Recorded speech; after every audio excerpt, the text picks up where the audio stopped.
Warning! Warning! Bullshitter alert! Bullshitter alert! We know that what's been seen in this video is unsettling to some, and understand that the community may have some concerns, but also as a police department, we have a responsibility to investigate crimes, and I don't want to diminish what's occurred here, though. But today we're going to give you an overview of the incident from Portland Avenue. We're trying to operate as a team, but we also know that we have work to do still. I came on board as interim chief of the department to enact change and to move the department forward. And I want to do that, and we continue to want to do that in partnership with members of the Rochester community. So, regarding this Portland incident, our goal here, and it will continue to be transparent and release a version to the public. Sometimes there are redactions, obviously, for legal purposes, but to the extent that we can release the fullest version we're able to the public, we will. Warning! Warning! Bullshitter alert! Bullshitter alert! We've got a responsibility. We have to notify affected parties. There's some MOUs or an MOU involved here, and so we want to be able to comply with that. And those things have to be in place before we can move forward with releasing things publicly. It's a process that we have to follow each time in varied ways, but we have to follow it. I do want to share with you that on this day the FACET team was notified. I think most of you are familiar with it, but it's the Family and Crisis Intervention Team that we generally will call when there are maybe instances where we feel a family may benefit from some follow-ups. So I want to share a summary of the incident, and that is on February 22nd. Officers were dispatched to 535 Portland Avenue for the report of a customer that was caught stealing. Upon getting there, officers saw a woman that matched the description, and she was also holding a child. So he had a conversation with her, and then while looking into this theft, the woman began to run, and she was carrying the child with her. When the officer does catch up with her, he tries to place her into custody. There was a little bit of struggle that took place, and there's a point where the officer instructs the woman to put the child down. He wants to put the child down on the ground so that the child is protected. And you will see, if you've seen the video, that is exactly what she does. At certain points, there was a bit more of a confrontation as the officer was trying to make an arrest, and you'll see where the mother and child are actually grasping each other. And at that point is when mom grabbed her child by the arm, and of course, that's her mom. She's going to want to be near her. So the officer that also responded to assist, you will see that they've taken the child to try to protect her and get her out of the way so she's not hurt. There is a point where pepper spray is utilized. The child was not pepper sprayed, but again, you'll see on the video that the goal here was, or one of the goals was to protect the child and make sure that she was not injured.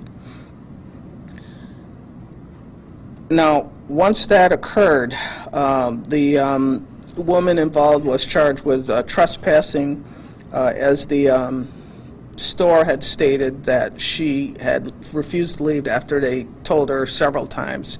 And my understanding is there was a point where she knocked things off of the shelves or things of that nature.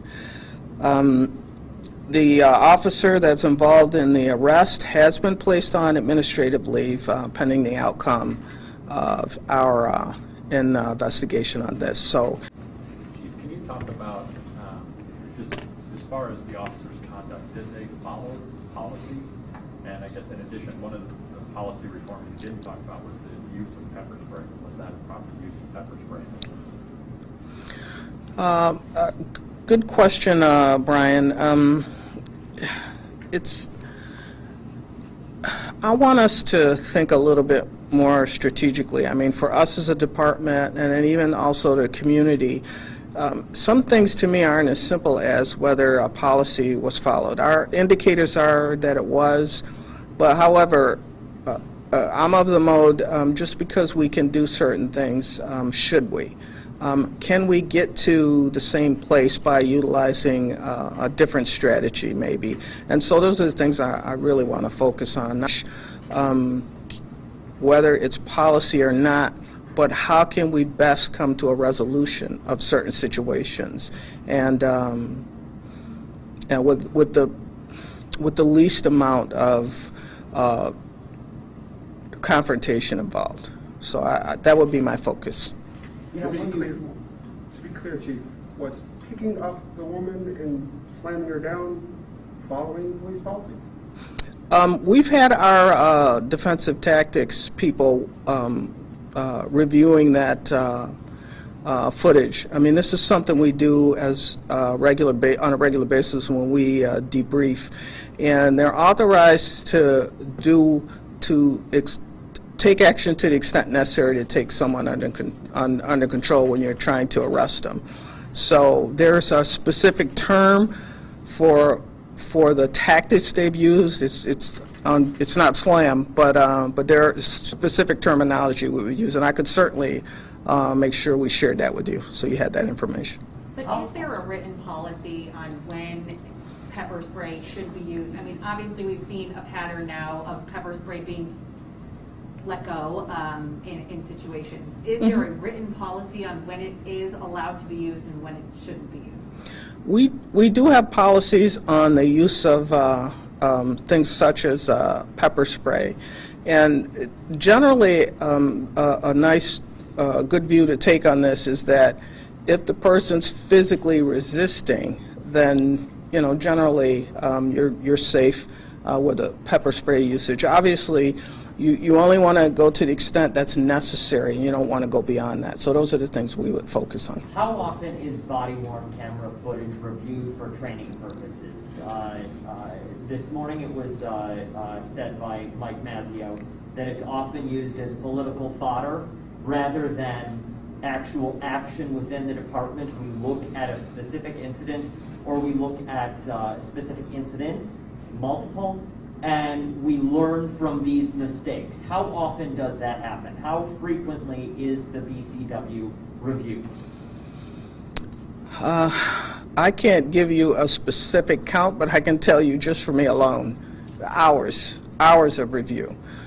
Any of these incidences we want to watch, and we debrief, and we look at what ways is training necessary, or can we do better? But I can assure you, we would have to sit down and tally that, but I can assure you, just for the command staff alone, hours of viewing. Warning! Warning! Bullshitter alert! Bullshitter alert! I think he said that you all watch it. He said that the officers involved never sit down and watch it and pick apart their behavior and their techniques. Is that true? That's not true. We do. Everybody views it, but I can tell you that I can't tell you in hours how much. I can tell you it occurs, but right now, today, at this minute, I can't tell you how many hours. Warning! Warning! Bullshitter alert! Bullshitter alert!